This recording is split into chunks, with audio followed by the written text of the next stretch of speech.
2023ರ ವಿಧಾನಸಭಾ ಚುನಾವಣೆಗೆ ಕೆಪಿಸಿಸಿ ಅಧ್ಯಕ್ಷ ಡಿಕೆ ಶಿವಕುಮಾರ್ ಈಗಾಗಲೇ ಪೂರ್ವ ತಯಾರಿಯನ್ನು ನಡೆಸ್ತಾ ಇದ್ದಾರೆ. ಇವತ್ತು ಕೋಲಾರ ಜಿಲ್ಲೆಯ ಮುಳಬಾಗಿಲಿನಿಂದ ಡಿಕೆ ಶಿವಕುಮಾರ್ ರಣಕಹಳೆ ಮೊಳಗಿಸಲಿದ್ದಾರೆ.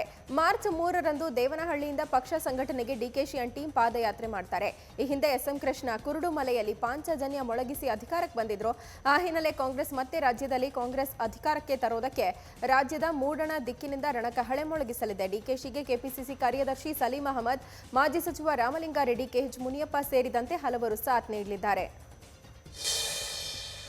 ಮೈಸೂರು ಮೇಯರ್ ವಿಚಾರದಲ್ಲಿ ಕಾಂಗ್ರೆಸ್ನಲ್ಲಿ ಗೊಂದಲ ವಿಚಾರದ ಬಗ್ಗೆ ಸಿಎಂ ಇಬ್ರಾಹಿಂ ಪ್ರತಿಕ್ರಿಯಿಸಿದ್ದಾರೆ. ಕೊಪ್ಪಳದಲ್ಲಿ ಮಾತನಾಡಿದ ಸಿಎಂ ಇಬ್ರಾಹಿಂ, ಇದೊಂದು ಸಣ್ಣ ವಿಚಾರ, ಅಷ್ಟಕ್ಕೆ ಬಿಟ್ಬಿಡೋದು ಒಳ್ಳೆಯದು. ರಾಜ್ಯದಲ್ಲಿ ಸಾಕಷ್ಟು ಮೇಯರ್ ಸ್ಥಾನಗಳಿದೆ, ಅದನ್ನು ಬಿಟ್ಟು ಯಾಕೆ ಮುನಿಸ್ಕೊಂಡಿದ್ದಾರೆ ಗೊತ್ತಿಲ್ಲ ಅಂತ ಟಾಂಗ್ ಕೊಟ್ಟರು.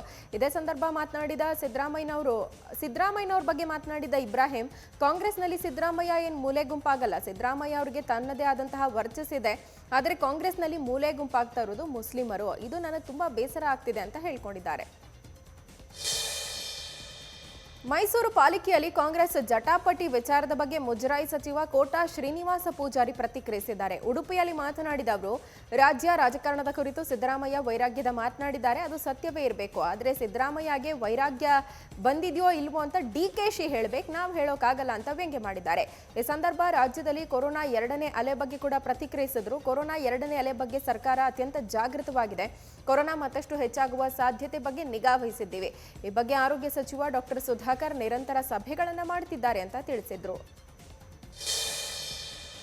ಕಲ್ಯಾಣ ಕರ್ನಾಟಕ ಭಾಗದ ಪ್ರತಿಷ್ಠಿತ ಹೈದರಾಬಾದ್ ಕರ್ನಾಟಕ ಶಿಕ್ಷಣ ಸಂಸ್ಥೆಗೆ ನಡೆದಂತ ಚುನಾವಣೆಯ ರಿಸಲ್ಟ್ ಹೊರಬಿದ್ದಿದೆ. ಎಚ್ಕೆಇ ಸಂಸ್ಥೆಗೆ ಅಧ್ಯಕ್ಷರಾಗಿ 2ನೇ ಅವಧಿಗೆ ಭೀಮಾಶಂಕರ್ ಬಿಲಗುಂದಿ ಪುನರಾಯ್ಕೆಯಾಗಿದ್ದಾರೆ. ಒಟ್ಟು 1575 ಮತದಾರರನ್ನ ಹೊಂದಿದ ಎಚ್ಕೆಇ ಸಂಸ್ಥೆಯ ಚುನಾವಣೆಯಲ್ಲಿ 1465 ಸದಸ್ಯರು ಮತದಾನ ಮಾಡಿದರು. ಬೆಳಗ್ಗೆ 11 ಗಂಟೆಗೆ ಆರಂಭ ಆದ ಮತ ಎಣಿಕೆ ಕಾರ್ಯ ರಾತ್ರಿ 11:05ಕ್ಕೆ ಪೂರ್ಣವಾಯಿತು. ಭೀಮಾಶಂಕರ್ ಬಿಲಗುಂದಿ, ಬಸವರಾಜ್ ಭೀಮಳ್ಳಿ ಮತ್ತು ಶಶೀಲ್ ನಮೋಶಿ ಪ್ಯಾನೆಲ್ ನಡುವೆ ತೀವ್ರ ಪೈಪೋಟಿ ಏರ್ಪಟ್ಟಿತ್ತು. ಮತ ಎಣಿಕೆ ಆರಂಭದಿಂದಲೂ ಮುನ್ನಡೆ ಕಾಯ್ದುಕೊಂಡಿದ್ದ ಭೀಮಾಶಂಕರ್ ಬಿಲಗುಂದಿ 620 ಮತಗಳನ್ನು ಪಡೆದು ಪ್ರತಿಸ್ಪರ್ಧಿಯಿಂದ 143 ಮತಗಳ ಅಂತರದಿಂದ ಗೆಲುವು ಸಾಧಿಸಿದ್ದಾರೆ.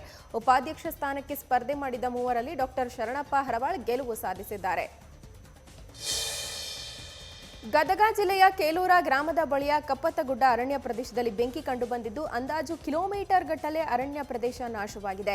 ಕಿಡಿಗೇಡಿಗಳ ಕೃತ್ಯದಿಂದ ಕಪ್ಪತ್ತಗುಡ್ಡದ ಅಪಾರ ಪ್ರಮಾಣದ ಔಷಧೀಯ ಸಸ್ಯಗಳು ಬೆಂಕಿಗಾಹುತಿಯಾದರೆ, ಮುಂಡರಗಿ ತಾಲೂಕಿನ ಡೋಣಿ ಗ್ರಾಮದ ಬಳಿ 10ಕ್ಕೂ ಹೆಚ್ಚು ಕಡೆ ಬೆಂಕಿಗಾಹುತಿಯಾಗಿದ್ದರಿಂದ ಸ್ಥಳೀಯರು ಆತಂಕಗೊಂಡಿದ್ದಾರೆ. ಬೆಂಕಿಯನ್ನು ನಿಯಂತ್ರಿಸೋದಕ್ಕೆ ಅರಣ್ಯ ಇಲಾಖೆ ಸಿಬ್ಬಂದಿ ಹರಸಾಹಸ ಪಡ್ತಿದ್ದಾರೆ. ತಮಿಳುನಾಡಿನಲ್ಲಿ ಒಂದ್ ಕಡೆ ವಿಧಾನಸಭಾ ಚುನಾವಣೆಯ ಕಾವು ಏರ್ತಾ ಇದ್ರೆ, ಇತ್ತ ಕಡೆ ಕೊರೋನಾ ಸೋಂಕಿತರ ಸಂಖ್ಯೆ ದಿನೇ ದಿನೇ ಹೆಚ್ಚಾಗ್ತಾ ಇದೆ. ಈ ಹಿನ್ನೆಲೆ ತಮಿಳುನಾಡು ಸರ್ಕಾರ ಮತ್ತೆ ಲಾಕ್ಡೌನ್ನ ಮೊರೆ ಹೋಗಿದೆ. ಮಾರ್ಚ್ 31ರ ತನಕ ಲಾಕ್ಡೌನ್ ವಿಸ್ತರಣೆ ಮಾಡಲಾಗಿದೆ. ತುರ್ತಾಗಿ ಓಡಾಡುವವರು ಮಾಸ್ಕ್, ಕೈಗೆ ಗ್ಲೌಸ್ ಮತ್ತು ಸಾಮಾಜಿಕ ಅಂತರವನ್ನು ಕಡ್ಡಾಯವಾಗಿ ಪಾಲಿಸಬೇಕಂತ ತಮಿಳುನಾಡು ಸರ್ಕಾರ ಆದೇಶಿಸಿದೆ. ಅಷ್ಟೇ ಅಲ್ಲ, ನಿಯಮ ಉಲ್ಲಂಘನೆ ಮಾಡಿದವರಿಗೆ ಕಾನೂನು ಕ್ರಮ ಕೈಗೊಳ್ಳಲಾಗುತ್ತೆ ಅಂತ ಎಚ್ಚರಿಕೆ ನೀಡಲಾಗಿದೆ. ಮಹಾರಾಷ್ಟ್ರದಲ್ಲಿ ದಿನದಿಂದ ದಿನಕ್ಕೆ ಕೊರೋನಾ ಸೋಂಕಿನ ಪ್ರಕರಣ ಹೆಚ್ಚಾಗ್ತಾ ಇರೋದ್ರಿಂದ ಮುಖ್ಯಮಂತ್ರಿ ಉದ್ಧವ್ ಠಾಕ್ರೆ ರಾಜ್ಯದಲ್ಲಿ ಲಾಕ್ಡೌನ್ ಜಾರಿ ಬಗ್ಗೆ ಪರೋಕ್ಷವಾಗಿ ಮಾತನಾಡಿದ್ದಾರೆ. ಲಾಕ್ಡೌನ್ ಮಾಡಕ್ ನನಗಿಷ್ಟ ಇಲ್ಲ, ಆದರೆ ಲಾಕ್ ಆಗುವ ಸಾಧ್ಯತೆ ಬಂದಿದ್ದು ಅದು ಅನಿವಾರ್ಯ ಅಂತ ಹೇಳಿದ್ದಾರೆ. ಜನ ಕೊರೋನಾ ನಿಯಮಗಳನ್ನ ಸರಿಯಾಗಿ ಪಾಲನೆ ಮಾಡ್ತಾ ಇಲ್ಲ. ಮಾಸ್ಕ್ ಧರಿಸಿ, ಸಾಮಾಜಿಕ ಅಂತರವನ್ನ ಎಲ್ಲರೂ ಕಾಪಾಡಿಕೊಳ್ಬೇಕಾಗಿದೆ. ಇದರಿಂದ ಕೊರೋನಾ ಪ್ರಕರಣ ಕಡಿಮೆ ಆದರೆ ಲಾಕ್ಡೌನ್ ಜಾರಿ ಮಾಡಲ್ಲ ಅಂತ ತಿಳಿಸಿದ್ದಾರೆ. ಅಲ್ಲದೆ ಪುಣೆಯಲ್ಲಿ ನೈಟ್ ಕರ್ಫ್ಯೂ ಜಾರಿ ಮಾಡಲಾಗಿದೆ. ಮಾರ್ಚ್ 14ರ ತನಕ ರಾತ್ರಿ 11ರಿಂದ ಬೆಳಗ್ಗೆ 6 ಗಂಟೆ ತನಕ ನಿಷೇಧಾಜ್ಞೆ ಇರುತ್ತೆ. ಈ ಅವಧಿಯಲ್ಲಿ ಶಾಲಾ, ಕಾಲೇಜ್ ಮತ್ತು ಖಾಸಗಿ ಕೋಚಿಂಗ್ ಸೆಂಟರ್ಗಳನ್ನು ಪುಣೆಯಲ್ಲಿ ಬಂದ್ ಮಾಡಲಾಗಿದೆ ಅಂತ ತಿಳಿಸಿದ್ರು. ಕೊರೋನಾ ಸೋಂಕಿನ ಪ್ರಕರಣಗಳು ದಿನದಿಂದ ದಿನಕ್ಕೆ ಏರಿಕೆ ಕಾಣ್ತಾ ಇರೋದ್ರಿಂದ ಗುಜರಾತ್ನ ಕೆಲ ಜಿಲ್ಲೆಗಳಲ್ಲಿ ಮತ್ತೆ ನೈಟ್ ಕರ್ಫ್ಯೂ ವಿಸ್ತರಣೆಯಾಗಿದೆ. ಗುಜರಾತ್ ಸರ್ಕಾರ 4 ಪ್ರಮುಖ ನಗರಗಳಾದ ಅಹಮದಾಬಾದ್, ಸೂರತ್, ವಡೋದರ ಮತ್ತು ರಾಜ್ಕೋಟ್ನಲ್ಲಿ ನೈಟ್ ಕರ್ಫ್ಯೂನ ಇನ್ನೂ 15 ದಿನಗಳ ತನಕ ವಿಸ್ತರಿಸಿದೆ. ಫೆಬ್ರವರಿ 28ರಂದು ನೈಟ್ ಕರ್ಫ್ಯೂ ಕೊನೆಯಾಗಬೇಕಾಗಿತ್ತು, ಆದರೆ ಮತ್ತೆ 15 ದಿನಗಳ ತನಕ ಇದನ್ನ ವಿಸ್ತರಣೆ ಮಾಡಲಾಗಿದೆ. ಇನ್ನು ಕೊರೋನಾ ಪ್ರಕರಣಗಳು ಮತ್ತಷ್ಟು ಹೆಚ್ಚಾದರೆ ಈಗಾಗಲೇ ತಮಿಳುನಾಡು ಮತ್ತು ಮಹಾರಾಷ್ಟ್ರದಲ್ಲಿ ಲಾಕ್ಡೌನ್ ಜಾರಿಯಾದಂತೆ ಗುಜರಾತ್ನಲ್ಲಿ ಕೂಡ ಲಾಕ್ಡೌನ್ ಮಾಡುವ ಎಲ್ಲ ಸಾಧ್ಯತೆ ಇದೆ. ಉತ್ತರಾಖಂಡದ ಹರಿದ್ವಾರದಲ್ಲಿ ಏಪ್ರಿಲ್ 1ರಿಂದ 28 ದಿನಗಳ ಕಾಲ ನಡೆಯುವ ಕುಂಭಮೇಳಕ್ಕೆ ಅಲ್ಲಿನ ಸರ್ಕಾರ ಮಾರ್ಗಸೂಚಿ ಬಿಡುಗಡೆ ಮಾಡಿದೆ. ಹರಿದ್ವಾರವನ್ನು ಪ್ರವೇಶ ಮಾಡುವ ಗರಿಷ್ಠ 72 ಗಂಟೆಗಳ ಮುನ್ನ ಪಡೆದಂತಹ ಕೊರೋನಾ ನೆಗೆಟಿವ್ ರಿಪೋರ್ಟ್ ಹಾಗೆ ಹೆಸರನ್ನ ಆನ್ಲೈನ್ನಲ್ಲಿ ನೋಂದಣಿಯನ್ನು ಮಾಡಿಕೊಳ್ಬೇಕು. ಜೊತೆಗೆ ಇ ಪಾಸ್ ಅಥವಾ ಅನುಮತಿಯನ್ನ ಆನ್ಲೈನ್ ಮೂಲಕನೇ ಪಡ್ಕೊಂಡಿರಬೇಕಂತ ಉತ್ತರಾಖಂಡ ಆರೋಗ್ಯ ಮತ್ತು ಕುಟುಂಬ ಕಲ್ಯಾಣ ಸಚಿವಾಲಯ ಹೇಳಿದೆ. ಸದ್ಯ ದೇಶದಾದ್ಯಂತ ಕೊರೋನಾ ಇರೋದರಿಂದಾಗಿ ಕುಂಭಮೇಳದ ಅವಧಿಯನ್ನ 28 ದಿನಕ್ಕೆ ಸೀಮಿತಗೊಳಿಸಲಾಗಿದೆ ಅಂತ ತಿಳಿಸಿದ್ದಾರೆ. ತಮಿಳುನಾಡಿನಲ್ಲಿ ಚುನಾವಣೆಯ ಕಾವು ರಂಗು ಪಡಿತಾ ಇದೆ. ನಿನ್ನೆ ಕೇಂದ್ರ ಗೃಹ ಸಚಿವ ಅಮಿತ್ ಶಾ ತಮಿಳುನಾಡಿನ ವಿಲ್ಲುಪುರಂನಲ್ಲಿ ಬೃಹತ್ ರ್ಯಾಲಿ ನಡೆಸಿದ್ರು. ಎಐಎಡಿಎಂಕೆ ಮತ್ತು ಬಿಜೆಪಿ ಮೈತ್ರಿಕೂಟದ ಮೊದಲ ಸಮಾವೇಶ ಇದಾಗಿದ್ದು ಸಿಎಂ ಪಳನಿಸ್ವಾಮಿ, ಉಪಮುಖ್ಯಮಂತ್ರಿ ಪನ್ನೀರ್ ಸೆಲ್ವಂ, ಬಿಜೆಪಿ ರಾಷ್ಟ್ರೀಯ ಕಾರ್ಯದರ್ಶಿ ಬಿಎಲ್ ಸಂತೋಷ್, ಸಿಟಿ ರವಿ ಜೊತೆ ಇದ್ರು. ಈ ಸಂದರ್ಭ ಮಾತನಾಡಿದ್ರು. ಸಭೆಯನ್ನ ಉದ್ದೇಶಿಸಿ ಅಮಿತ್ ಶಾ, ಕಾಂಗ್ರೆಸ್ ಮತ್ತು ಡಿಎಂಕೆ ಎರಡೂ ಪಕ್ಷಗಳು ಭ್ರಷ್ಟಾಚಾರಕ್ಕೆ ಸಾಕ್ಷಿಯಾಗಿದೆ. ಅವರು ತಮ್ಮ ಕುಟುಂಬಗಳ ಬಗ್ಗೆ ಮಾತ್ರ ಕಾಳಜಿ ವಹಿಸ್ತಾರೆ ಹೊರತು ರಾಜ್ಯ ಅಥವಾ ದೇಶದ ಬಗ್ಗೆ ಅಲ್ಲ ಅಂತ ಕಿಡಿಕಾರಿದ್ದಾರೆ. ಮುಂಬರುವ ಚುನಾವಣೆಯಲ್ಲಿ ಎನ್ಡಿಎಗೆ ಮತ ಕೊಡಬೇಕಂತ ತಮಿಳುನಾಡಿನ ಜನರಲ್ಲಿ ಮನವಿ ಮಾಡಿದ್ರು. ಈ ವೇಳೆ ರಾಹುಲ್ ವಿರುದ್ಧ ವಾಗ್ದಾಳಿ ನಡೆಸಿದ ಅಮಿತ್ ಶಾ ತಮಿಳುನಾಡಿಗೆ ಈಗ ವೆಕೇಷನ್ಗೆ ಬಂದಿದ್ದಾರೆ ಅಂತ ಲೇವಡಿ ಮಾಡಿದ್ದಾರೆ. ದೇವರ ನಾಡು ಕೇರಳ ಈಗ ಕ್ರಮೇಣ ಮೂಲಭೂತವಾದಿಗಳ ಸ್ವಂತ ದೇಶವಾಗ್ತಿದೆ ಅಂತ ಕೇಂದ್ರ ಹಣಕಾಸು ಸಚಿವೆ ನಿರ್ಮಲಾ ಸೀತಾರಾಮನ್ ಹೇಳಿದ್ದಾರೆ. ಕೇರಳದ ಕೊಚ್ಚಿಯಲ್ಲಿ ಮಾತನಾಡಿದ ಅವರು, ಕೇರಳ ರಾಜ್ಯವನ್ನ ದೇವರ ಸ್ವಂತ ನಾಡು ಅಂತ ಹೇಳ್ತಾರೆ, ಆದರೆ ಇದು ದೇವರ ನಾಡ ಅಥವಾ ಸಿಪಿಐಎಂ ಪಕ್ಷದ ಹಿಂಸಾತ್ಮಕ ಸಂಸ್ಕೃತಿನ ಅಂತ ಕೇರಳ ಮುಖ್ಯಮಂತ್ರಿ ಅವರನ್ನ ಪ್ರಶ್ನೆ ಮಾಡಿದ್ದಾರೆ. ಅಲ್ಲದೆ ಇಲ್ಲಿ ಏನ್ ನಡೀತಿದೆ ಅನ್ನೋದು ತೀವ್ರ ಕಳವಳಕ್ಕೆ ಕಾರಣವಾಗಿದೆ. ಯಾವುದೇ ಕಾನೂನು ಮತ್ತು ಸುವ್ಯವಸ್ಥೆಯನ್ನ ದೇವರ ನಾಡಲ್ಲಿ ಪಾಲನೆ ಮಾಡಲಾಗ್ತಾ ಇಲ್ಲ. ಇಲ್ಲಿ ನಡೀತಾ ಇರೋ ಕಾನೂನು ಮತ್ತು ಸುವ್ಯವಸ್ಥೆಗೆ ವಿರುದ್ಧವಾದ ವಿಷಯಗಳನ್ನ ನಾನು ವಿಸ್ತಾರವಾಗಿ ಹೇಳಬಹುದು ಅಂತ ಹೇಳಿದ್ರು.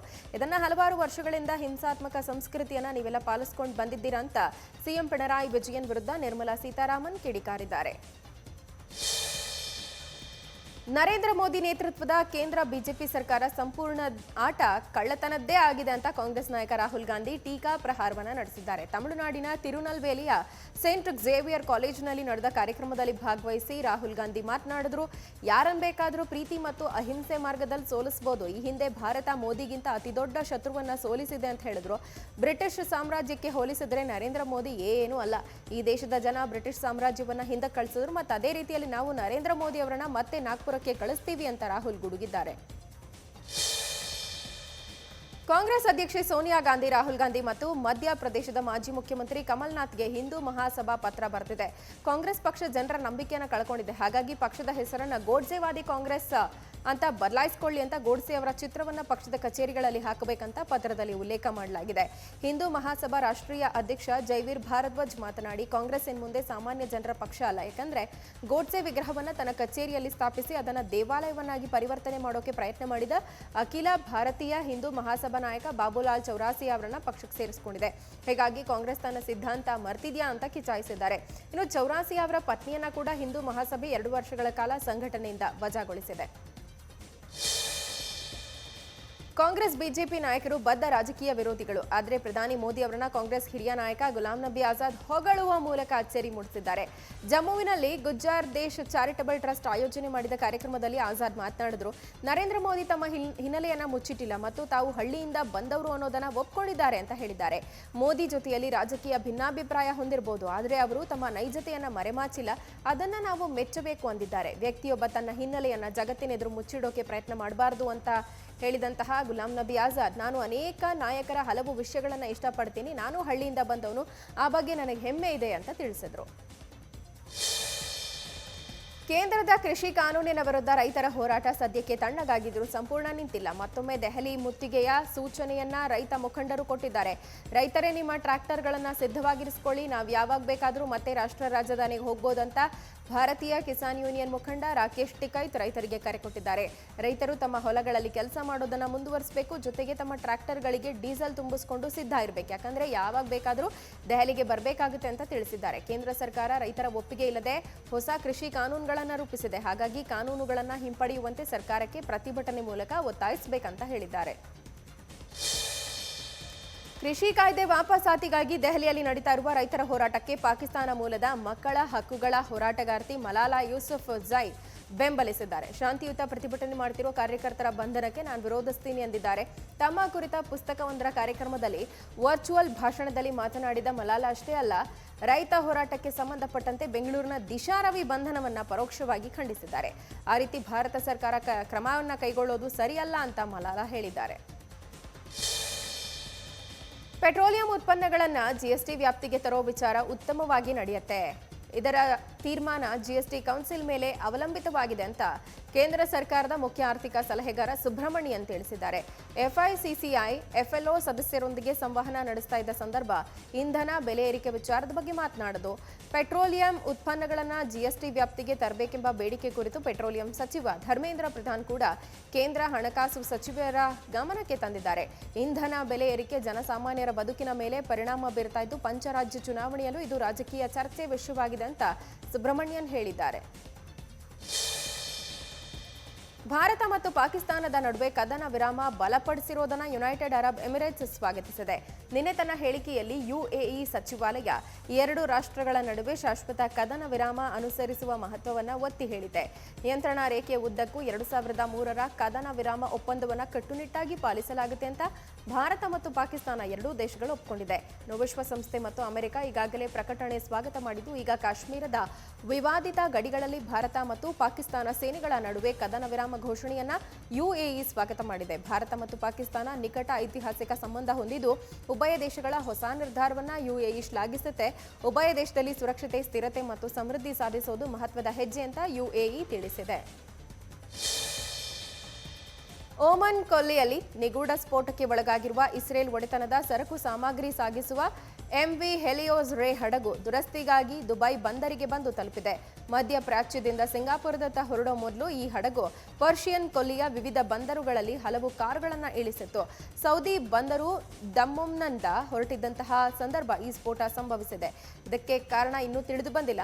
ಹಡಗಿನ ತಪಾಸಣೆ ಮತ್ತು ದುರಸ್ತಿಗಾಗಿ ದುಬೈಗೆ ತರಲಾಗಿದೆ. ಸ್ಫೋಟದ ಹಿಂದೆ ಇರಾನ್ನ ಕೈವಾಡ ಇದೆ ಅಂತ ಇಸ್ರೇಲ್ ಮಾಧ್ಯಮ ವರದಿ ಮಾಡಿದೆ. ಈ ಕುರಿತು ಇರಾನ್ನ ಅಧಿಕಾರಿಗಳು ಯಾವುದೇ ಪ್ರತಿಕ್ರಿಯೆ ನೀಡಿಲ್ಲ. ಕೋವಿಡ್ ಮೃತರ ಸಂಖ್ಯೆಯಲ್ಲಿ ವಿಶ್ವದಲ್ಲೇ 2ನೇ ಸ್ಥಾನದಲ್ಲಿರುವ ಬ್ರೆಜಿಲ್ನಲ್ಲಿ ಒಂದೇ ದಿನ 1386 ಮಂದಿ ಬಲಿಯಾಗಿದ್ದಾರೆ. ಈ ತನಕ ದೇಶದಲ್ಲಿ 2,54,000 ಮಂದಿ ಸೋಂಕಿನಿಂದಾಗಿ ಪ್ರಾಣ ಕಳೆದುಕೊಂಡಿದ್ದಾರೆ. ಕಳೆದ 24 ಗಂಟೆಯಲ್ಲಿ 61,602 ಹೊಸ ಕೇಸ್ಗಳು ಪತ್ತೆಯಾಗಿದ್ದು, ಒಟ್ಟು 1,51,00,000 ಮಂದಿಗೆ ಸೋಂಕು ಕಂಡು ಬಂದಿದೆ. ಬ್ರೆಜಿಲ್ನಲ್ಲಿ 6.4 ಮಿಲಿಯನ್ ಜನರಿಗೆ ಕೋವಿಡ್ ಲಸಿಕೆಯ ಮೊದಲ ಡೋಸ್ ಕೊಡಲಾಗಿದ್ದು, 1.8 ಮಿಲಿಯನ್ ಜನ ಎರಡನೇ ಡೋಸ್ ಅನ್ನು ಪಡೆದುಕೊಂಡಿದ್ದಾರೆ. ಸೋಂಕಿತರ ಸಂಖ್ಯೆ ಮಾತ್ರ ಇನ್ನೂ ಇಳಿಮುಖವಾಗ್ತಾ ಇಲ್ಲ ಅಂತ ತಿಳಿದು ಬಂದಿದೆ. ಭಾರತದ ಶಾಲಾ ವಿದ್ಯಾರ್ಥಿಗಳು 18 ಹೊಸ ಕ್ಷುದ್ರ ಗ್ರಹಗಳನ್ನು ಪತ್ತೆ ಮಾಡಿದ್ದಾರೆ ಅಂತ ಅಮೆರಿಕದ ನಾಸಾ ಸಂಸ್ಥೆ ಹೇಳಿದೆ. ಅಂತಾರಾಷ್ಟ್ರೀಯ ಖಗೋಳ ಅಧ್ಯಯನ ಸಂಸ್ಥೆ ಪ್ರತಿ ಸರ್ತಿ ನಡೆಸುವಂತಹ ಗ್ಲೋಬಲ್ ವಿಜ್ಞಾನ ಅಧ್ಯಯನದಲ್ಲಿ ವಿಶ್ವದ ನಾನಾ ದೇಶಗಳ ಶಾಲಾ ವಿದ್ಯಾರ್ಥಿಗಳು ಸೇರಿದಂತೆ ಭಾರತದ 150 ವಿದ್ಯಾರ್ಥಿಗಳು ಕಳೆದ 2 ತಿಂಗಳಿನಿಂದ ಅಧ್ಯಯನದಲ್ಲಿ ಭಾಗವಹಿಸಿದ್ರು. ಇದರಲ್ಲಿ ವಿದ್ಯಾರ್ಥಿಗಳಿಗೆ ಖಗೋಳದ ಅಧ್ಯಯನ ಮಾಡೋಕೆ ಹೇಳಲಾಗಿತ್ತು. ಈ ವೇಳೆ ಭಾರತದ ವಿದ್ಯಾರ್ಥಿಗಳು 18 ಹೊಸ ಕ್ಷುದ್ರ ಗ್ರಹಗಳನ್ನು ಪತ್ತೆ ಹಚ್ಚಿದ್ದು, ಇದನ್ನು ನಾಸಾ ಖಚಿತಪಡಿಸಿದೆ. ಬಹಮಾಸ್ ಕಡಲ ಮಧ್ಯ 41 ಕೆಜಿಯ ದೊಡ್ಡ ಲೋಹದ ಚೆಂಡೊಂದು ಪತ್ತೆಯಾಗಿದೆ. ಈ ಲೋಹ ಎಲ್ಲರ ಗಮನ ಸೆಳೆದಿದ್ದು, ಇದು ಬಾಹ್ಯಾಕಾಶ ನೌಕೆಯ ಒಂದು ಭಾಗ ಆಗಿರಬಹುದು ಅಂತ ತಜ್ಞರು ಅಭಿಪ್ರಾಯಪಟ್ಟಿದ್ದಾರೆ. ಬ್ರಿಟನ್ ಮೂಲದ ಮಹಿಳೆ ಮನೋನ್ ಕ್ಲಾರ್ಕ್ ಅನ್ನೋರು ಲೋಹದ ಚೆಂಡನ್ನ ನೋಡಿದ್ದು, ಚೆಂಡನ್ನ ಮರಳಿನಿಂದ ಹೊರತೆಗೆಯೋ ಪ್ರಯತ್ನ ಮಾಡಿದ್ದಾರೆ. ಆದರೆ ಅದು 41 ಕೆಜಿ ಇರೋದ್ರಿಂದ ಒಬ್ಬರ ಕೈಯಲ್ಲೇ ತೆಗೆಯೋಕೆ ಸಾಧ್ಯ ಆಗಿಲ್ಲ. ನಂತರ ಅವರ ಕುಟುಂಬ ಸದಸ್ಯರ ಜೊತೆ ಸೇರ್ಕೊಂಡು ಲೋಹವನ್ನ ತೆಗೆದಿದ್ದಾರೆ. ಲೋಹದ ಮೇಲೆ ರಷ್ಯಾದ ಬರವಣಿಗೆಯನ್ನ ಕಾಣಬಹುದು. ಚೆಂಡಿನ ಮೂಲ ಮತ್ತು ಅದು ಸಮುದ್ರ ತೀರದಲ್ಲಿ ಹೇಗೆ ಸಿಕ್ತ ಅನ್ನೋದು ಇನ್ನೂ ತಿಳಿದಿಲ್ಲವಾದರೂ ಇದು ಉಪಗ್ರಹ ಅಥವಾ ಬಾಹ್ಯಾಕಾಶ ನೌಕೆಯಿಂದ ಬಂದಿರಬಹುದಂತ ಬಾಹ್ಯಾಕಾಶ ತಜ್ಞರು ಅಭಿಪ್ರಾಯಪಟ್ಟಿದ್ದಾರೆ. ಬಾಲಿವುಡ್ ನಟಿ ಐಶ್ವರ್ಯಾ ರೈ ಸೌಂದರ್ಯಕ್ಕೆ ಮನಸೋಲದವರೇ ಇಲ್ಲ. ಒಂದು ಕಾಲದಲ್ಲಿ ಅಪಾರ ಅಭಿಮಾನಿಗಳನ್ನ ಗಿಟ್ಟಿಸಿಕೊಂಡು ತಮ್ಮ ಸೌಂದರ್ಯವನ್ನ ಹಾಗೆ ಉಳಿಸಿಕೊಂಡಿದ್ದಾರೆ. ಇದೇ ರೀತಿಯಾಗಿ ಪಾಕಿಸ್ತಾನದ ಬ್ಲಾಗರ್ ಒಬ್ಬರು ಥೇಟ್ ಐಶ್ವರ್ಯಾ ರೈ ಥರಾನೇ ಇದ್ದು ಭಾರಿ ಸುದ್ದಿಯಲ್ಲಿದ್ದಾರೆ. ಆಮ್ರಾ ಇಮ್ರಾನ್ ಎಂಬ ಯುವತಿ ತನ್ನ ಇನ್ಸ್ಟಾಗ್ರಾಮ್ ಖಾತೆಯಲ್ಲಿ ಐಶ್ವರ್ಯಾ ರೈ ಚಿತ್ರಗಳ ಹಾಡುಗಳನ್ನು ಡಬ್ ಮಾಡ್ತಾ ಇದ್ದಾರೆ. ಐಶ್ವರ್ಯಾ ತದ್ರೂಪಿಯಂತೆ ಕಾಣ್ತಾ ಇರುವ ಈಕೆಯ ಚೆಲುವಿಗೆ ಜಾಲತಾಣಿಗರು ಮಾರು ಹೋಗಿದ್ದಾರೆ. ಇನ್ನು ಆಮ್ರಾ ಇಮ್ರಾನ್ ಫೋಟೋಗಳು ಸದ್ಯ ಸಾಮಾಜಿಕ ಜಾಲತಾಣದಲ್ಲಿ ಹರಿದಾಡ್ತಾ ಇದ್ದು, ನೆಟ್ಟಿಗರು ಲೈಕ್, ಕಾಮೆಂಟ್ ಮಾಡೋ ಮೂಲಕ ಐಶ್ವರ್ಯಾ ರೈ ಅವರನ್ನ ಟ್ಯಾಗ್ ಕೂಡ ಮಾಡಿದ್ದಾರೆ. ಪ್ರತಿಭೆಗೆ ಯಾವುದೇ ಮಿತಿಗಳಿಲ್ಲ ಅನ್ನೋ ಮಾತನ್ನ ಈ ವ್ಯಕ್ತಿಗಳನ್ನ ನೋಡೇ ಹೇಳಿರಬೇಕು. ಇಬ್ಬರು ದಿವ್ಯಾಂಗ ಚೇತನ ವ್ಯಕ್ತಿಗಳು ರಸ್ತೆ ಮೇಲೆ ಆಡೋ ಮೂಲಕ ಜನರನ್ನ ಅಚ್ಚರಿಗೊಳಿಸಿದ್ದಾರೆ. ಇಬ್ಬರು ವ್ಯಕ್ತಿಗಳು ದಿವ್ಯಾಂಗರಾಗಿದ್ದು ಫುಟ್ಬಾಲ್ ಆಡಿದ್ದಾರೆ. ಅಲ್ಲದೆ ಇಬ್ಬರಿಗೂ ಒಂದು ಕಾಲಿಲ್ಲ. ತಮ್ಮ ತಲೆ ಮತ್ತು ಕೈಗಳ ಸಹಾಯ ಪಡೆದು ಆಟವಾಡಿದ್ದಾರೆ. ಒಬ್ಬರ ಸರದಿ ಮುಗಿದ ಬಳಿಕ ಮತ್ತೊಬ್ಬರಂತೆ ಚೆಂಡಿನಲ್ಲಿ ಆಟವಾಡಿದ್ದಾರೆ. ಅವರ ಈ ಅದ್ಭುತದ ಪ್ರಯತ್ನ ಇದೀಗ ಸಾಮಾಜಿಕ ಜಾಲತಾಣದಲ್ಲಿ ಹರಿದಾಡ್ತಾ ಇದೆ.